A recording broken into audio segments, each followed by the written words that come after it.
એક બાળકનું મોત થતા વિવાદમાં આવી છે હોસ્પિટલ। તાવના કારણે એડમિટ કરાયેલા બાળકનું કિડની ફેલ થવાથી મોત થયાની રાવ છે, જે મુદ્દે બાળકના પરિજનોએ તબીબો પર આક્ષેપ કર્યા છે। તબીબોએ બાળકને ઇન્જેક્શનના ઓવરડોઝ આપ્યા અને તેના કારણે બાળકની કિડની ફેલ થઈ ગઈ। નહીંતર તાવમાં બાળકની કિડની ફેલ થાય કેવી રીતે, આ સવાલ તેમણે પૂછ્યો છે। આ ઉપરાંત એવા પણ આક્ષેપો છે કે બાળકને અન્ય હોસ્પિટલમાં પણ ના લઈ જવા દેવાયું। મહત્વપૂર્ણ છે કે 7 વર્ષીય બાળકને તાવ આવતા સિવિલના આઈસીયુમાં છેલ્લા 15 દિવસથી એડમિટ હતો।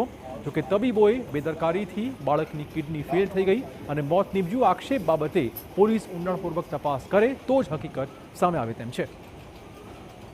कल हमको बोला गया था कि उसकी किडनी फेल हो गई है, तो उसका बुखार में किडनी कैसे फेल हुई हमको पता नहीं है। उन्होंने बोला कि किडनी फेल हो गई, ये किडनी फेल उनके ओवरडोज की वजह से हुई है।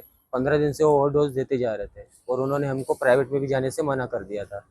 तो आज उनकी 11 बजे सुबह डेथ हो गई है बच्चे की। बच्चे का नाम प्रणव था। समाचार भरूचथी, ज्यां अपहरणनी 2 घटना प्रकाश